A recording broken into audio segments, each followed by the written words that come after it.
The biggest the biggest mistakes leaders make in storytelling is they start with the features and functions and then back into why you might be interested in this, and they haven't even touched those emotional centers. And so the most powerful tool for sales is storytelling. And what it does that is so important is it puts your audience at the center of the story. So for every leader, when you are going in to use story to get your people on board, you have to take the time and burn the brain cells to figure out how are you going to tell this story from their point of view. Welcome to the Learn It All podcast, the show for today's leaders who want to get ahead and stay ahead, because we believe great leaders aren't born or made, they're always in the making. I'm your host, Damon Lemby, 3-time best-selling author and CEO of Learn It, a live learning platform that has helped upskill over 2 million people. Joining me today is Park Howell. Now, Park is an Emmy-winning storyteller. He's a brand expert, podcast host, author, and for the past 35 years, he's been working with organizations and leaders, helping them to harness the power of the narrative. Being a great storyteller is critical if you want to be a great leader. And so Park's going to do a deep dive into the simple yet super powerful ABT storytelling framework. We're going to even do some role playing that gives you some real world examples of how it can be used. Park's also going to share with us what he thinks the secret sauce is to getting your audience to take action, which is conflict. And we're also going to talk about how AI can amplify storytelling. And we're going to do a deep dive into his brand new tool, which is called StoryCycleGenie.ai, which Learn It uses for our brand, and it's been an absolute game changer. So Park, you've spent nearly 40 years in branding and storytelling. What's your favorite way of defining what a story really is? Oh gosh, a story overall. Well, Kurt Vonnegut, a famous American author, summed it up best for me when I heard him. There's a great little video on YouTube called, I can't think of the name of it. Just look up Kurt Vonnegut and story. But at the beginning of it, he says, a story is about a man gets in a hole, a man gets out of a hole. It needn't be about a man, and it needn't be about a hole. People love that story.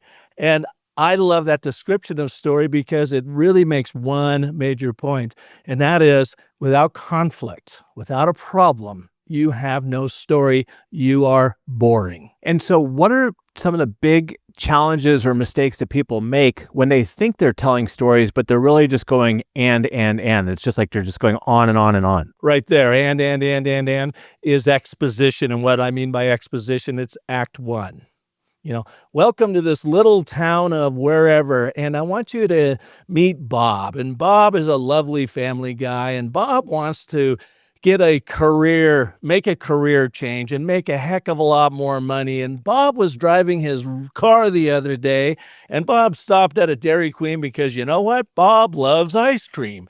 And then he saw out of the corner of his eye a stray dog, and Bob picked blah, blah, blah. It's and. Now let's change that. Welcome to Anywhere USA, and I want you to meet Bob. He has an amazing career trajectory, but is not making the money he wants to make. So that makes him incredibly frustrated. Therefore, Bob is going to look for a new job, and one of the favorite places is at Dairy Queen, eating ice cream. But when he gets there, he sees a dog get run over in the middle of the road. Oh my God, his day is ruined. Therefore, Bob rushes out to collect the puppy, pulls it back to safety. Turns out the dog isn't dead. But Bob now has no way of getting the dog. Anyways, you see, he goes, and set it up. But here's the problem he's solving for. Therefore, this happens. But then this happens. Therefore, this happens. The creators of South Park, Matt Stone and Trey Parker, have perfected this, and it's called the rule of replacement. If you find yourself using too many ands and you're anding people to death, replace your second and with a but, because that signifies a plot twist. It piques the interest of our survival limbic brain. This is, oh my God, what happened? And then the brain begs, how does he get out of this predicament? Therefore, here's the way forward. Setup, problem, resolution, and you can do that as beats the story. And it's great in leadership and business communications, and we'll talk about that in a minute, but that's where it comes in. Setup, problem resolution, problem resolution, problem resolution. I see that. I was in a presentation the other day, and it was just, I mean, you got to find a way to convert it into a story. Because if you just go slide after slide after slide, I think people feel like that they're giving you a bunch of information, but one, you're not building any credibility or trust, and you're putting people to sleep. Well, our brains aren't built like that. So here's the interesting dichotomy that I love to talk about. So we've got this organ on top of our spinal cord. It makes up 2% of our body mass, yet consumes 20% of our energy. It has two basic functions. At the center of this brain is our limbic system, which has not changed appreciably since our ancestors navigated and survived the savannah. It has not really changed. Our frontal lobe, the frontal neocortex, has been expanding, and we are able to do brilliant, brilliant things with it.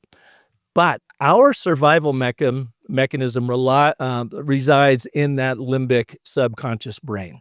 So when you are speaking to an audience, you want to tickle that limbic brain first, sell to the emotional survival center first, getting them nodding, yeah, oh yeah, that's a problem. Oh yeah, that sounds like a way out. And then they level it up into their neocortex for all the, okay, how do we do this? Show me the features and the functions that is going to make this thing happen. The biggest problem the biggest mistakes leaders make in storytelling is they start with the features and functions and then back into why, you might be interested in this, and they haven't even touched those emotional centers. And that's how we buy as well, right? I mean, doesn't it starts with the limbic brain, and then you justify it externally, I guess, what I say? Yeah, no, that's exactly right. I went to Robert McKee, who's a famous, legendary screenwriting coach, and he has this famous, legendary 3-day conference called Story, where he teaches screenwriters how to write screenplays that are actually potentially get bought. And I was sitting in the room at the LAX Sheraton with about 200 screenwriters, and there were a couple marketers like myself in there because I wasn't trying to sell a movie. I just wanted to know what did Hollywood know. And he said something, again, remember his point of view is he's speaking to screenwriters, not marketers.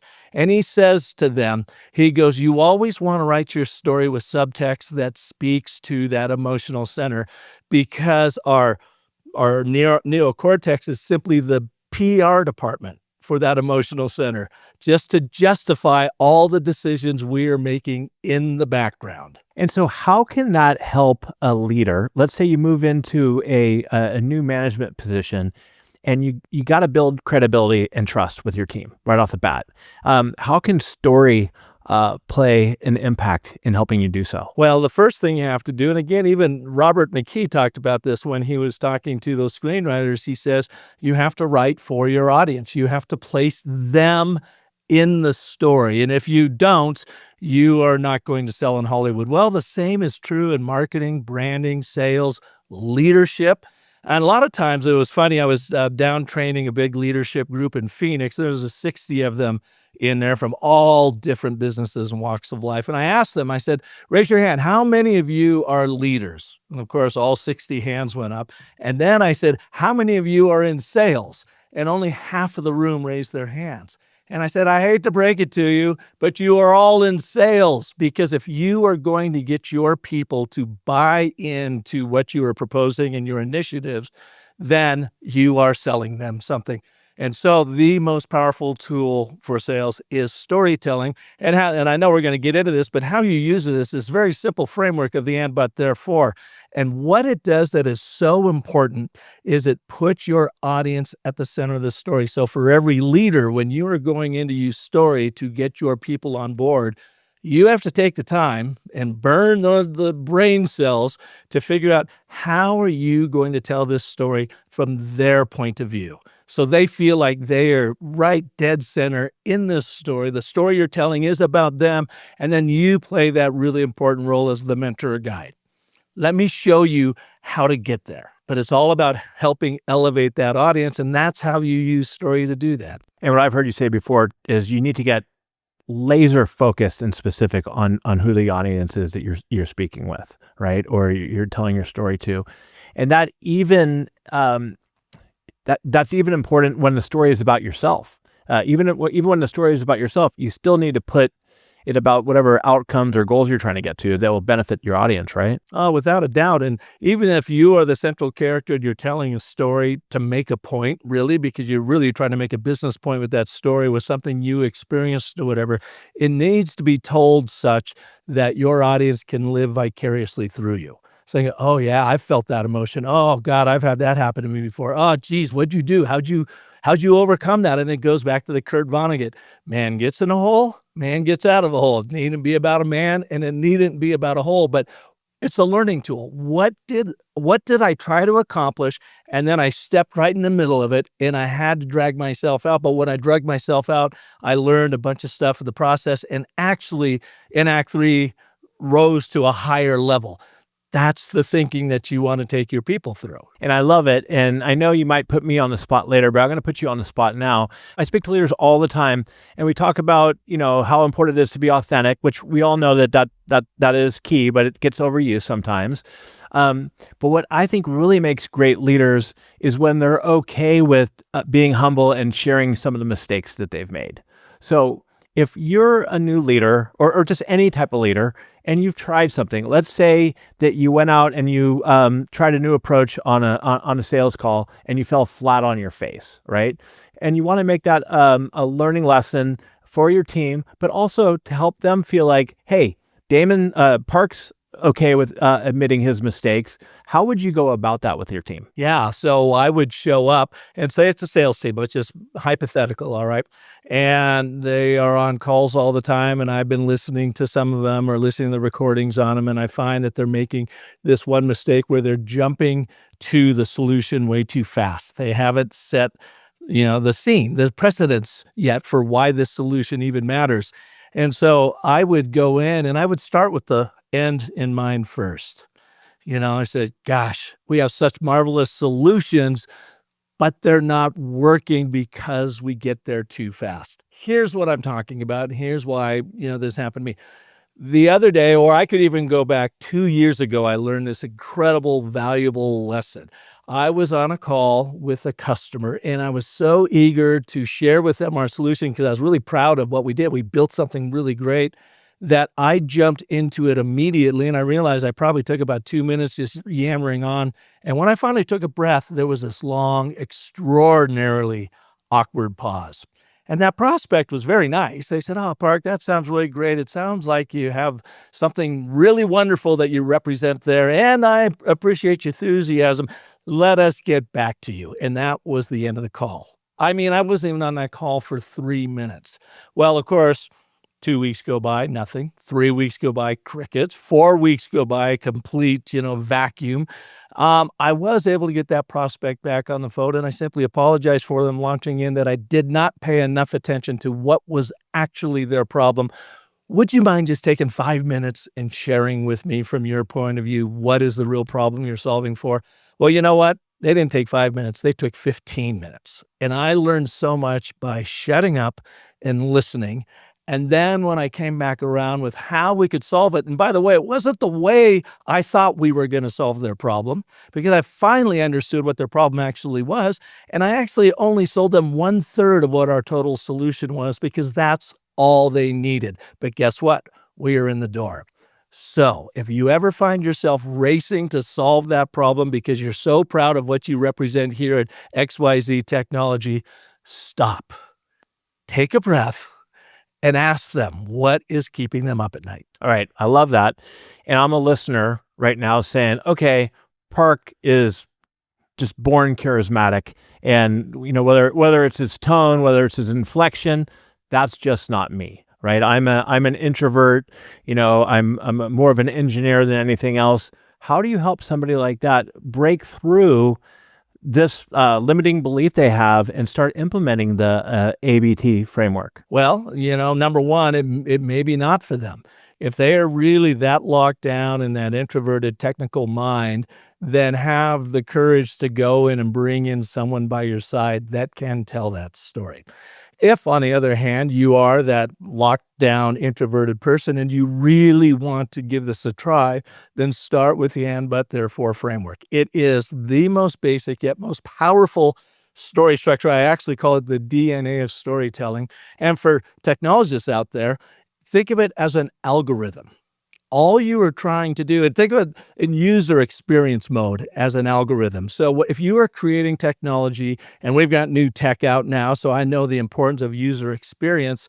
Well, a story is also user experience. And all you are doing is using this algorithm of setup, problem, resolution with the and, but, therefore, these three simple words that are unbelievably powerful to hook into that limbic brain and create that user experience one-on-one you are trying to achieve to engage with that audience with your story.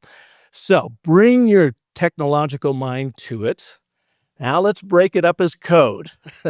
I'm going to have you identify your audience. Who are you talking to? I want you to be placing them at the center of your story. What do they want relative to your offering? And they maybe don't even know what your offering is, but you're just foreshadowing it. What do they want, and why is that important to them?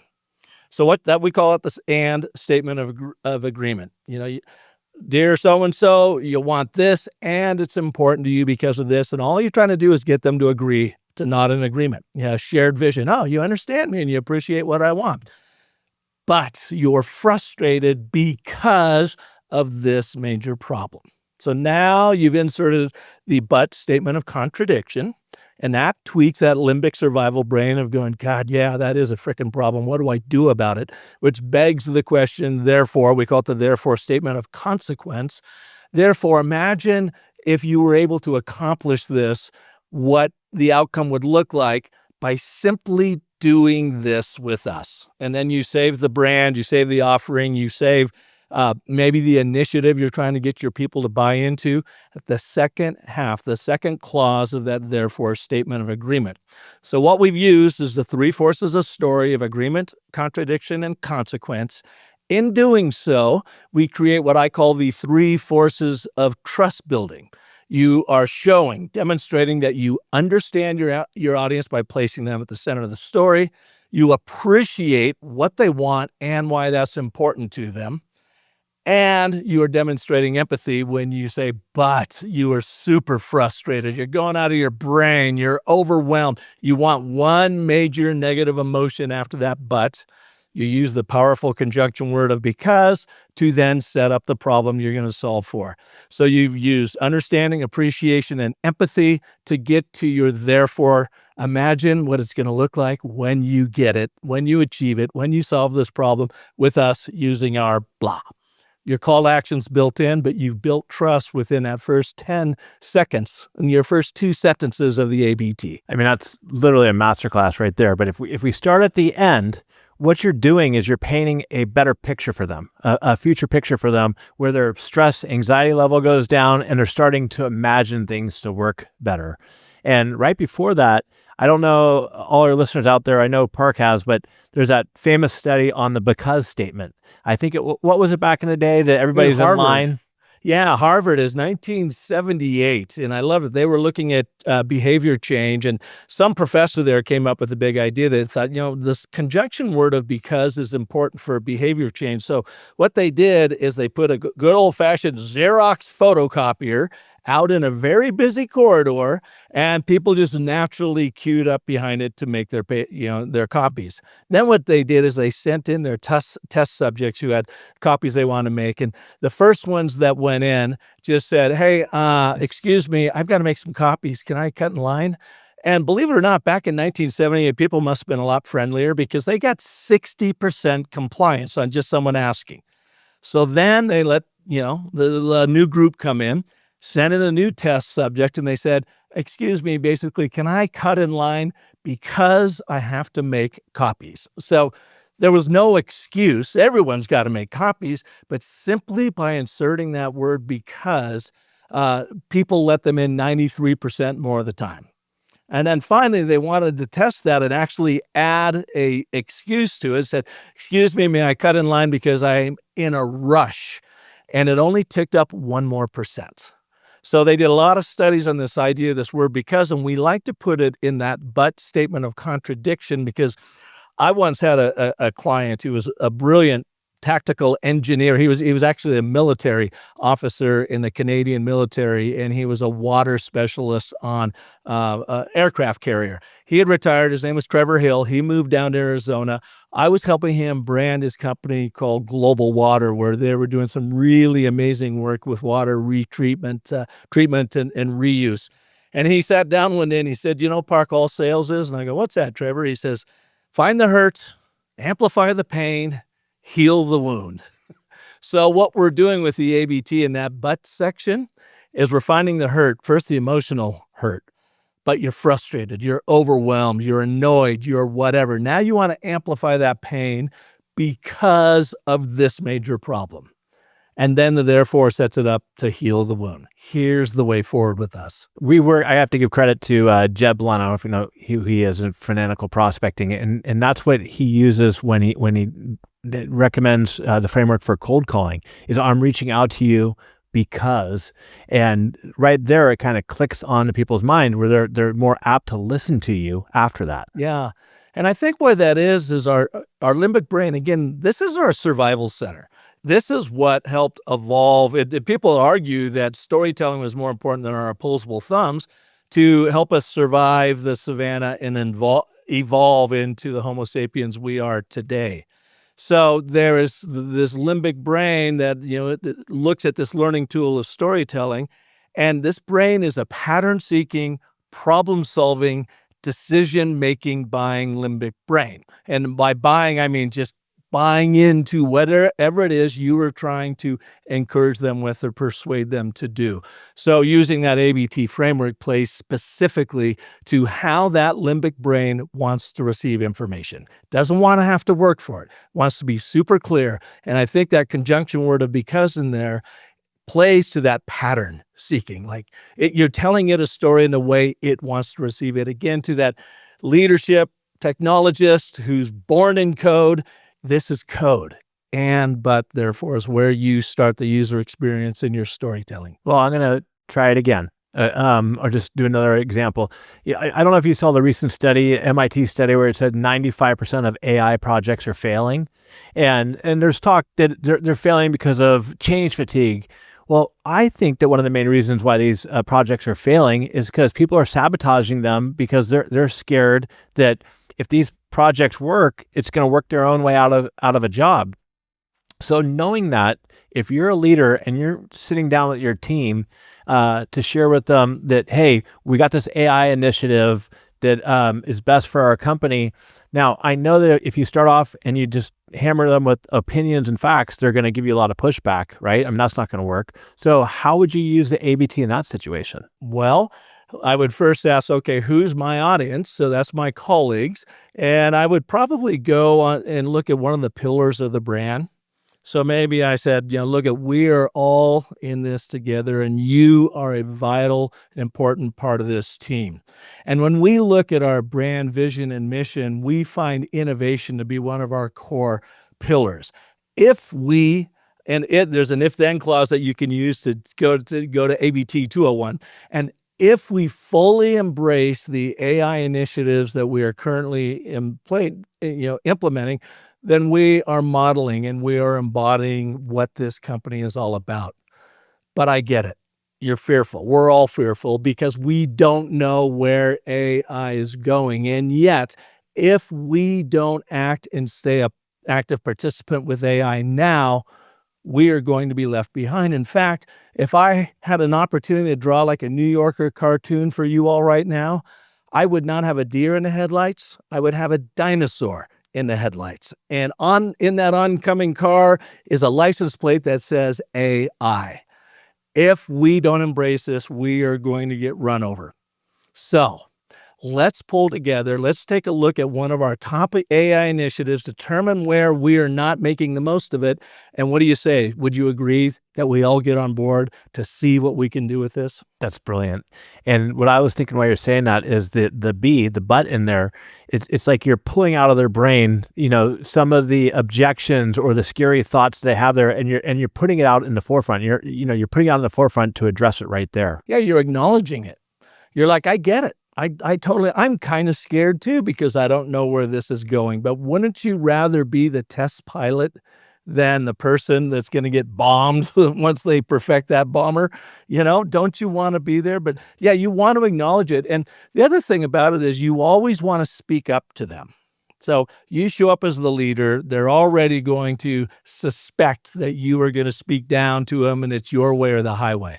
And of course, that's going to shut everybody down. You want to come in and elevate them, rise up to them.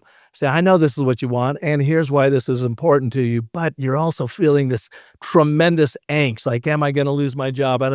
Because we don't know where this is all going. Therefore, let's be the test pilot and not the people being bombed. Let's go and learn how to use this. So you want to bring them up and always speak up to them. You want to bring them up. You want to have empathy, put yourself in their shoes, feel what they're feeling. All right, Park. So I put you on the spot a couple times because I know that you want to put me on the spot. So I'm trying to get I'm trying to get as much out of this as possible before it's my turn, I did plenty of studying beforehand, but now I'll let you flip the script and put me on the spot. And what we're going to do here for all of you watching and listening to this is go ahead, take out a notebook, a little piece of paper, and do this for yourself as I work Damon through it, all right? So, Damon, what are we going to work on? Do we want to work on your core brand, ABT, that becomes the foundation for your communication? Or how about what a lot of people like to do is just do it for their show? If this show, is a product of your brand, would you like to do an ABT to bring in more viewers and listeners? What would you like? Can we do it on, like, right now, I would say where we help our customers the most is new and emerging, middle managers who are really struggling and how Learn It helps them. Struggling with what? I was just reading an article in Wall Street Journal the other day. 3 years ago, the average manager had 5 reports. Now they have 15 reports. And so they don't have enough time. They're overwhelmed. They're getting they're getting pressure from their leader. They're getting pressure from the complaints from the people that are working for them because they're not getting enough connection with them. So they're across the board, they're just miserable. Okay, so this is actually a really good point here for all of you watching and listening. Damon, and for you, when you're first writing your ABTs, we like to encourage people to start with the problem. Now, when you share the ABT, you're not going to start with the problem, but find what is that one singular problem you're solving for. Christopher Lochhead, who is a legendary Silicon Valley marketer, was on my show one time, and he said it so succinctly. Nobody buys a solution unless they have a problem.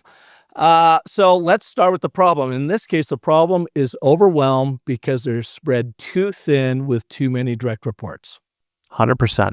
Okay, now let's back up. Now that we know that's what we're solving for, that singular problem solution thing, you're overwhelmed because you have too many direct reports.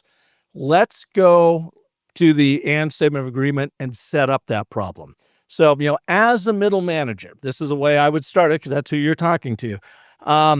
What do they want relative to your offering that they don't even know what your offering is yet? You are foreshadowing what your offering is. As a middle manager, you want what? You want the skills and confidence to be able to navigate the challenges you have going on right now. Okay, and then let's add the if-then to navigate. And those skills, I don't know if this helps or not, but it's being able to delegate, have difficult conversations, be able to give feedback, and also, Park, set boundaries for themselves. So let's do then, because we have a little bit more to add into that, let's use the if-then clause. The if-then clause comes right after your first and. And again, what we're doing is we're playing to the pattern-seeking brain just to simply bring more clarity to your message. So if, and again, this is the future state. This is get them the picture. If you could do a better job, or if you had more support in what were those elements? Delegating, setting boundaries, and time management. Setting boundaries and time management. Then what would be the outcome of that? If they could achieve that, what would be the outcome? They would be able to do more with less because they're prioritizing their time. I guess the outcome would be, Park, that when they left the office for the day, they felt like they actually got things accomplished instead of they just went from one rat race to the next. They don't have that because they are just freaking completely overwhelmed, spread too thin by having too many direct reports to them where they cannot create the camaraderie that they seek. But they don't have this as well, because most of these people we're talking about, they've been thrown into these roles because they're a high performer as an individual contributor. So they just get bounced into a leadership role, and they don't have that. They've never been invested in. They've never been helped, given the tools and resources they need to be successful in this role. And we use therefore just to kind of help us set up the form. You can always throw that out and just go with imagine.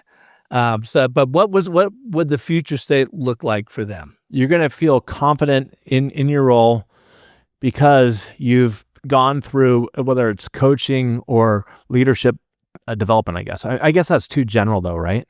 Well, you've been doing this, learn it for like 30 years. Is that right? Yeah, that's 30 years. Okay. So that says something about the credibility of your organization. You're not a startup. You're not a flyby. You're not 20-something out there saying, let me be your life coach. I've lived for 2 decades. You've been around. So you're going to be successful using, learn it training programs that have over 3 decades of success training tens of thousands of leaders. Over 2 million. We've trained over 2 million individuals. So we've worked with thousands of organizations and helped upskill over 2 million individuals. I was just trying not to go I guess you're right though. At the end, you got to put in the features and benefits or whatever. But you have call to action. You've got to answer the question as to why you're the solution.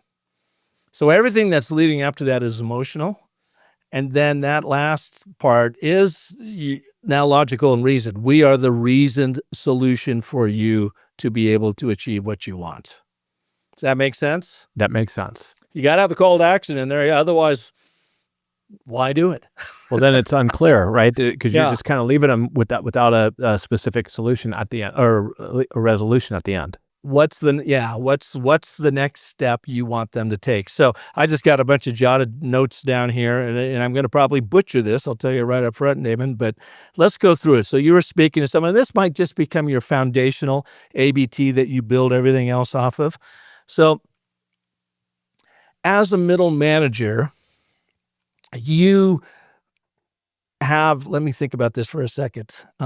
As a middle manager, you have the opportunity of directing a super powerful team that responds to you. And if you had the proper training to work with those business skills and those personal, emotional intelligence skills to help your people perform at their best, then you could return home every night with tremendous achievement and confidence in what you've done. But you're overwhelmed and you are so frustrated because you have not had the training, nor do you have the time and maybe even the attention span at the moment to be able to have the impact with your people you really want to have. Imagine taking that trip home, thinking of everything that you accomplished that day because you became a sole source of training and inspiration for your people by learning the proven processes or techniques, this is where I'm butchering it a little bit, that we at Learn It have been training for over 3 decades with over 2 million leaders who have been in the exact same position as you have. So give us a call, take our online course, do a blah, blah, blah, blah, whatever. That I'm just kind of, vamping at this point of what you told me. But I would write that down, and this is the process everybody goes through. I just write that down and go, okay, that ain't too bad. Now let me really start refining it. Let me get it to as short and sweet as possible by keeping in specifics because the power of story rests in the specifics.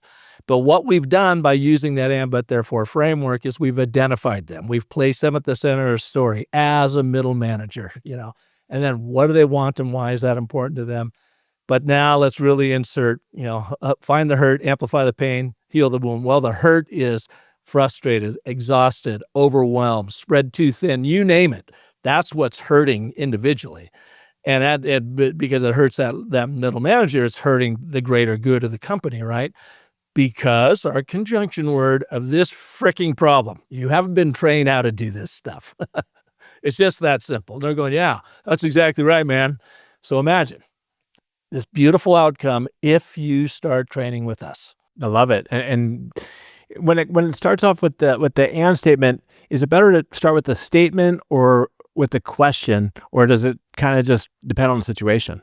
That's the beauty of it. You can do it in any way, shape, or form you like, whatever is most natural to you. So, Damon, some of the pushbacks I get is, well, Park, that's just, that just seems like a structured content format, and, people will see right through that and whatever. Well, they won't, because they have no idea what you're doing with it. But it is a framework. Think of it like a car chassis. It's simply the chassis for your message, and then you get to come and design. Are you designing a luxury, Cadillac? Are you designing a sports car? Are you putting it on top of a, 16-wheel truck? Whatever. You get to bring your voice and your creativity. You just want to make sure it's in order. Let me give you a historical example. When I first learned about this, I learned it from Dr. Randy Olson. He's a Harvard PhD evolutionary biologist who gives up tenure when he's 35 years old, moves out to Hollywood, goes to USC Film School, graduates. He writes, directs, and produces 3 documentaries on climate change and global warming. But what he really found was his calling was teaching scientists and academics how to take their big, complex messages and making them simple using the and, but, therefore. So I do a lot of training with him in his world, which is science, and some tech and academia primarily. And then I have taken it and brought it into the business world. So where was I going with this answer? I can't remember what your question is. I was setting it up so people will know. When I first learned about it in 2013, I thought, okay, am I just drinking the Kool-Aid here because this guy's really super persuasive, or does this thing really exist in time? And I went and started looking at nursery rhymes and realized any nursery rhyme that has stood the test of time is based on the ABT framework. So, for instance, when I said nursery rhyme, what's the first nursery rhyme that popped in your mind? I mean, I should probably have an answer considering I have a 4-year-old and the 7-year-old, but I don't know. Just what comes to your mind for you? Little Miss Muffet sat on a tuffet. Little Miss Muffet sat on a tuffet. Eating her curds and whey, right? Yeah. Along came a spider who sat down beside her and frightened Miss Muffet away. Well, there's not an and, but, therefore in there in the structure. They're actually explicitly written out, but the structure's there. Little Miss Muffet sat on a tuffet, and she was eating her curds and whey. Now we're all on the same page. We have introduced the scene. But along came a spider who sat down beside her. Gee, do you think that triggers the problem solution limbic brain? Right what there. do we do next? Fear or flight. What was the consequence of it? Frightened Miss Muffet away. If you look at the Gettysburg Address, it is a perfectly 2 ABT embedded speech. Now, everybody knows of the Gettysburg Address. A lot of people can recite it. But here's the thing that was interesting to me. 4 scores and 7 years ago. Right. Do you know that Lincoln was not the keynote speaker at Gettysburg that day? He actually spoke in second position, even as the President of the United States. A guy by the name of Edward Everett, who was a former Secretary of State, self-proclaimed orator, he spoke before Lincoln. Edward Everett spoke for 2 hours, and he is lost to time. Do you know how long the Gettysburg Address is? 4 2 minutes. 2 minutes? Roughly 272 words. And when you go and look at it, yes, 407 years ago, we were once a great mighty nation, but now we are embroiled in a great civil war. Therefore, we here, shall preserve those who, I can't remember it off the top of my head, but if you go and read it, it's 2 perfectly stated and, but, therefores. And you go back now, Lincoln didn't know what an ABT was, but he was just a very natural, gifted storyteller, very intuitive. But we as Homo sapiens are storytelling monkeys, essentially. And so what I always like to tell people is you are already an intuitive storyteller. That's why our species is the most aggressive, invasive species ever known, because we think, plan, organize, and act in story. Now I want you to become intentional by simply using this and, but, therefore framework to start building your storytelling chops. Well, I disagree with the critics who say, well, that's just a framework. I mean, essentially what you're doing is you're really simplifying down, everybody refers to like the hero's journey or whatever, but you're making it simple. And when things are simple, people are more likely to try and get used to them and implement them successfully. So I think that is fantastic. Well, in this day and age, and you and I talked about this before we got on the show, we are all so completely overwhelmed with content coming at us. So this is the hack that speak to the limbic brain and the way it wants to receive information while it's busy batting away all this other junk that's coming at it that's non-narrative.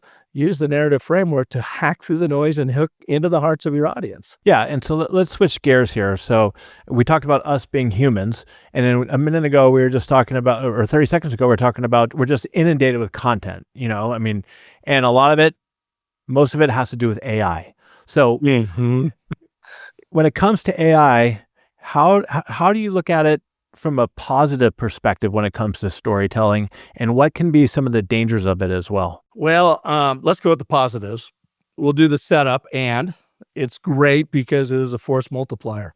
You can come in fact, any of your people out there can use ChatGPT and cobble together an ABT and then go into ChatGPT and ask it to rewrite it and use this prompt. Rewrite the following ABT using Park Howell's ABT narrative framework. Put it in there, and within a second, you're going to have a pretty well-crafted ABT. Now, you want to specify Park Howell's ABT narrative framework because Randy Olson uses the ABT, the same structure, but he does it differently in science and academia because they aren't selling as much as we are in leadership development and branding, sales, and marketing. So they don't necessarily put the audience at the center of the story. They put more of the science thingy at the center of the story and why it's important. But here's why whatever that thing isn't working. Therefore, we need to fund this study to go and do that. So it's going to not give you what you want. But so be sure. And by the way, ChatGPT defaults to Randy Olson's ABT because he was there first. He's very prolific in it. He and I are good buds. Park Howell. So do that. So that's the first thing. It can help you start. But if you don't know these story frameworks and how they work, then ABT, and by the way, ChatGPT is not foolproof. It'll give you shitty ABTs. It'll come back. And if you don't understand how to build them, then you don't know how to correct that with ChatGPT. So it is a force multiplier, but now it takes you as a human being to come in and dial it in. Another way to think about it is for all of my posting, I do a podcast, like Business of Story, every Monday, and it's a pretty onerous job between doing the interviews, as you know, and then writing the show intro, the show outro, taking those show notes, creating a compelling show note on my blog, so people listen to it, and then create LinkedIn posts and an email that goes out. I mean, that usually takes me 8 to 10 hours. Well, now using our StoryCycleGenie proprietary platform, I have coached it, and it's already based in story narrative. So it knows the ABT. It's built on that, the 5 primary elements of a short story, 10-step story cycle system. Just last week, I tested this, and I was able to accomplish everything that I usually took me 8 to 10 hours in about an hour and a half. It gave me such great output that I didn't just copy and paste and run with it. I took it, put it in there, and then I brought myself to it and did some tweaking, but it got me 90% of the way there. So that's how I found that AI is a force multiplier, because if I now look at my time and what it costs, and I value my time at $350 an hour. That's what people pay me to help them with their brand and so forth. That in that process, using AI, I just saved about $1,500 of my time that could be invested helping others or growing my business or whatever. So to me, it is an absolute force multiplier. The downside of it is you can't trust it, always. You can't believe everything it tells you, so you have to bring your own human critical eye and mind to it. But it sure replaces that blank page and that blank stare with some really great inspirational content that you as the storytelling ape can then work on. I also want to say to the listeners too, it could be a mindset shift for you, especially if you're creative and somebody who, on one hand, enjoys doing the work. And if you feel like you're using ChatGPT or Claude or whatever, and you're cheating, you're really not. Because at the end of the day, I had this conversation with somebody just the other day where I pulled it up, I started using ChatGPT, and they said, well, I don't feel like I'm learning enough now anymore, because I'm like, no, that's BS. You get some of this out of the way. And I'm not saying it's replacing you at all. I mean, it's freeing up your time to think about bigger things and even get more creative. And I just think it is a force multiplier. And what I also want to say to our listeners, when Park and I had our first call, I always like to have a call and talk about what our strategy for the call. And when the call ended, strategy for the podcast, what we talk about. And an hour and 10 minutes later, when that call ended, I bought and implemented his StoryGenie, and it's been incredible for our team. And can you just share a little bit more about what it is? Yeah, well, thank you, number one, for being a pioneering supporter of it. We just launched it about a month ago. It's been in production for about 2 years, and we started a very rigorous beta at the beginning of the year. We've run 100 or more so brands through it, and then we've launched it to the general public about a month ago. 20 years ago, I started really studying story and how it impacts us in sales, marketing, branding, and so forth. And I found the hero's journey. You had mentioned it earlier. A lot of people know that universal monomyth template. And when I learned it, I said, well, that's a customer story. That's a leadership story. That's an ownership story. And we all go through this. So I created something called the Story Cycle System, inspired by the hero's journey. And I mapped it to business because I knew from a branding standpoint, I've been in branding my whole life, that business leaders might poo-poo it, say, oh, that's Hollywood, foo-foo stuff. That's not possibly going to work in business. So I mapped it and created the 10-step story cycle system. And we started using it to build the brand narrative strategy for lots of brands. And at first it was a science project, didn't know if it was going to work or not. And then it worked beyond my wildest imaginations. Our very first company we took through it, Adelante Healthcare, a community health center company here in Arizona that was literally on the brink of bankruptcy after 33 years, took them through it. They ended up growing by 600%. And the CEO at the time, Aveen Tafoya, who worked with me on the development and then activation of it, she's the one that came back and said, we've grown 600% precisely because we followed this system. So I did it for 20 years, take people through it. It's long, it's kind of exhaustive, but it works really, really well. And then a friend of mine, a client of mine, came to me about 2 years ago, Sean Schroeder, and he says, Park, I love it. It's hard, though. I've tried to do it on some of my friends' businesses. He goes, I think we can make an AI out of it and streamline this whole thing. And so what used to take months, you could literally do in minutes. And that was the genesis of the StoryCycleGenie. So now it is, yes, AI infused, but it sits on our own proprietary Brightsea platform so that when you work in it, like your team is working in it right now, they can lock down the brand story. They iterate with it. It gets smarter with every iteration on how you're showing up in the world. And then all of your sales and marketing team can work from that brand story to create any possible content you can imagine. And think of it as like an ecosystem of 24 agent experts on every imaginable part of your branding, positioning, marketing, and sales of your business that work together in the background as you just work with it. Don't have to know any prompt engineering. We've done all of that. You just simply talk to it like you're talking to your team or a consultant or myself, and you ask it to do this, do that, change this, tweak that. Let me take a breath right there. That is what the StoryCycleGenie is all about. And from feedback from myself and my team is it helped us find a big blind spot. When we went through our website, it was representing Learn It as something that we really weren't anymore, something that's changed over the years. And now it's something right there. We just went into the StoryGenie and just started producing different content and more branding to update everything. So that was great.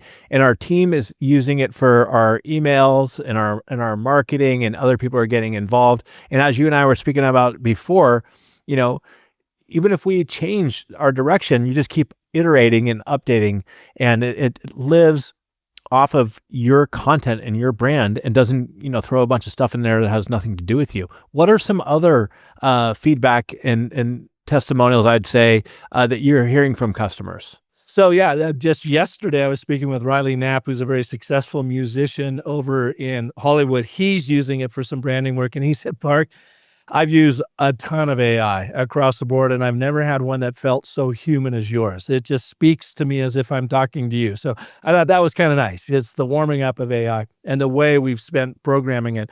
But I hear, people say, Park, you just saved me 2 months. I just did in 2 hours what would have taken me 2 months. The output is unbelievable. It does 3 things we've learned after doing our beta. and you probably saw this in your output, it validates what you're doing well already. It reveals gaps, and highlights some missed opportunities that you can easily fix. And it provides some inspiration, some new ways to think about talking about your brand story. So I hear that a lot. The other thing is it is unbelievably simple to use. Some of the other ones out there, like the Story Brand AI and whatever, I've been told, I have not used it, but I've had a lot of users come over and say, well, the trouble with that is they ask me all of these questions up top, and I don't know if I'm giving it the right answer. So I don't know if it's garbage in or garbage out or what it is, what I'm getting. Ours, you don't answer anything. You go in there, you put in the URL of your website. You might want to drop in some PDFs or Word docs of maybe your marketing plan or something. And then it reviews how you are currently showing up in the world and then provides you the insight so that you can now iterate inside of it and say, well, this isn't right. We need to change this. So it's going to highlight those gaps that you can fix quickly. You fix them inside the Genie, and it learns with every iteration. So by the time you're done, over the course of a few hours of getting that dialed in, it's like, man, we got our brand story dialed in, and now it's going to be compelling and consistent across every platform. And oh, by the way, 2 weeks down the road, 2 months down the road, we've just added a new offering or something. We need to go back into the Genie and say, hey, Genie, I want you to highlight this. I've done that with my own business of story. I used to just consult, teach, coach, and speak on the power of story. Well, now I've got AI, so we've got a tool. So I just went into my own brand story of the business of story in the Genie and say, now I need you to talk about you and infuse my brand story with that. And then once love it, great, let's lock that down. Let's move on and create our strategies and our content. And then if something else changes down the road, we come back in and tweak it again. Well, think about it from an ABT story. Think about how much hard work and effort it was to go around and train these companies and work with all these people, and, how exhausted it gets. And now it allows you to get the Park Howell brand out there and scale and help so many more organizations, and they don't have to pay $350 an hour. Well, that's exactly right. And we ran the numbers, and I even hesitate to share them because I think people are going to say it's bullshit, but it's not. Just say it. Yeah. I ran a brand story through it. I spent exactly $203 in the Genie, and then I compared it to, I got my overarching brand story. I got my 3 nuanced strategic stories based on that brand story for each one of my 3 audiences, created a content playbook, a social media calendar, a content calendar, and 3 social media posts for about $200. And the mileage will vary depending on how much you're in there tweaking it. But when I went and looked back at every single one of those elements, and I looked at, well, what would it have taken me? How many hours personally to build this, and it would be like 30 hours. And, at that rate, I didn't even say $350 an hour. I'm going to say $150 an hour, just so it seems more reasonable. Well, when it was all said and done, that would have cost me the old-fashioned way about $35,000 to create. With the Genie, it cost me $203. But that isn't even bullshit, though, Park. That's the truth. And that's AI, and people are coming up. I speak to friends, not around StoryGenie, of course, but they have similar examples about how much money they save, whether it's using lawyers, how much money it saves, all these other ways, and things are happening and they're doing it better. So our listeners, again, you need to start looking at the world as, be curious and saying, how can we do this better leveraging AI? And when it comes to storytelling and brand, this is the way to do it. Now, Park, you've been out here, you've gone above and beyond everything. And we're going to wrap up now, and I'm going to put something on StoryGenie in the show notes, of course, and along with other stuff. But there was one story as I was prepping that I love, because I'm out here in the Bay Area and with all these fancy shops and fancy people. But can you leave us with your Goodwill story about the first ad you created several years ago? Oh, you're talking literally the Goodwill of Central Arizona. That's do you have it back there? There you go. That's what won me my Emmy. Okay. The Rocky Mountain Emmy right there. And you know what? It follows the ABT structure, and this was even before I knew the ABT structure. And in fact, it was this very campaign that we did one commercial that pulled unbelievably well that won us an Emmy, and we produced a second commercial in that same campaign that didn't do bupkis, and I didn't know why. I didn't know why until I started studying storyline and going, oh my God, this one has natural storytelling built into it. Our intuition took over and wrote it. The other one was just kind of a creative, well, whatever, aren't we so creative?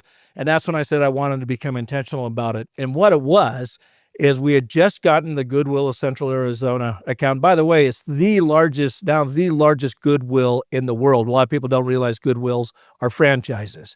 And so they have grown exponentially. This is in 2001. My wife comes home one day, and she is a thrift store shopper. And we are in our living room, and she pulls out this blue, beautiful blouse. I couldn't even tell you the make of it, Le Bond or something like that. And she whispers to me, she goes, Park, you see this blouse? This is a $150 Le Bond blouse. It's brand new. It still has the tags on it. And I got it for $7 at Goodwill. And I'm like, why are you whispering to me?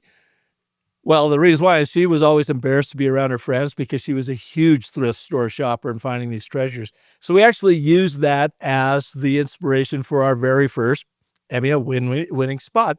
And they even named her Michelle, the talent in it after my wife. Michelle is coming out of the store. She's loaded with Goodwill, stuff in her bags, and she runs into her friend who's coming into the store. And neither one of them want the other person to know they're actually shopping there. So the first Michelle, her friend greets her and said, oh, what are you doing here, Michelle? And she goes, oh, I'm just dropping stuff off. So she takes her bags and puts it in the donation bin. How about you? She goes, me too. It's such a great cause. Okay, toodaloo, see you later. They leave. Her friend waits for her to leave the store, grabs a shopping cart, and goes in. And then Michelle comes back in, grabs her stuff out of the donation bins, walks out, sneaks out, if you will. And it ended with good stuff, good work, goodwill. And Keith Mason was the CEO at the time. And this is the very first commercial we had done for them. It was quite a large account. He goes, I don't like it. And I go, why is that, Keith? And he says, I think it's making fun of our shoppers, and they're going to think we're making fun of them. And I said, no, I disagree. I think it's showing that you understand your shopper, and they love finding treasures at Goodwill, but they're afraid to tell their friends that they shop at Goodwill. Therefore, we're going to make it comfortable and convenient for you to shop at Goodwill. We are going to out the closet shopper. And he goes, all right, if you believe in it that strongly, we will run it. But if it doesn't work, you're fired. Are you prepared to be fired? And I go, yeah, I guess so, because I think it's going to work. Well, it freaking worked unbelievably. Same store sales increased by 42% the very next month. People, even to this day, still talk about that commercial. And that's almost 25 years old now. And in fact, the CEO of Goodwill, Tim O'Neill, just called yesterday and said, I need you back in here to do some more leadership training for us on the ABT and how to use story. So that's when I knew that way back when I needed to get better and more intentional about storytelling and why does it work, how does it work, and how can I train people to use it to work for them. That's a beautiful story, and I love it. It's funny. I could just picture the people coming in and out and running into each other and the experience, and your wife whispering at home. I mean, my wife does the same thing. I'm like, why are you whispering? I'm the only one here. But no, that's awesome. Gosh, I can send you a link to that spot somewhere if you want to put it in the show notes. People can go and look at it. Please, and all my buddies. So please, I'll put it in the show notes. Yeah, so please send that. And so, I mean, what an amazing conversation. Thank you so much, Park. And listeners, what I want you to do is I want you to think about the next time you have to go in and speak with your team, or you have to give a story and practice beforehand. Go and try putting it through the ABT framework and just give it a shot, see how it goes. And I believe, Park, I'm going to ask you, obviously, where can people connect with you? But don't you have like a 75-page document or something that people can use themselves to Not even learn? that. In fact, I will send this to you as well. Let me make a note. I've got a one-page worksheet. Okay, even better, much better than 75 pages. They can download that. We have a book that I co-wrote with Dr. Randy Olson. It's called The Narrative Gym for Business. It's all of $6.93. It's 75 pages, but it is a fabulous guide to help you craft ABTs. Then I have one other freebie for your folks listening. if they, and you may not know about this because we literally just launched it last Friday. If you want to see how your brand story is showing up in the world and get a grade for it, it literally is going to give you anywhere from an A+ to an F- and a 14-point assessment on where it's working, where it's not working, what you need to have fixed. You can go to StoryCycleGenie.ai, click on the little white button that says get your free brand story assessment, and it costs you nothing. You don't have to put in a credit card. You don't got to do anything. Give us your name, your email address, and then copy and paste your URL in there. And within 30 seconds, it's going to give you a complete report that you can download. It's going to email it to you. You'll have a PDF of it, but you'll have a sense where your brand is standing right now in the world and what could be amplified in your storytelling. Please send that to me. I'll put it in the show notes. Plus, I'm going to run my brand plus my other family's brands through it as well. And then also you got a great podcast as well. Where can our listeners find that? Oh yeah, on any place you get a podcast. I've been doing the business of story with Park Howell for 9 years. We got 535 episodes. We need to get you on it. Have you come on and talk about your learning background. But yeah, iTunes, Spotify, you name it. I don't do the video side of it. I do just audio. I grew up as writing radio commercials, and I've always loved the theater of the mind. So it's real easy. Just plug it in, go for a bike ride. My shows are typically like yours, between 40 to 60 minutes long, and it's just all experts like you that help people communicate better, and most often through the power of story. Yeah, no, I'd love to be on it. And listeners, I want to leave you with one more thing. Two of the most important skills that you can pick up these days in any aspect of life is one, you got to future-proof yourself, so you have to learn AI, and two, storytelling. I mean, storytelling is so very critical. It helps you create influence, it helps you inspire, and you have to do it. You can level up your storytelling skills very quickly. Really just adopt a few of my strategies that I teach, and people will instantly recognize you as better than most.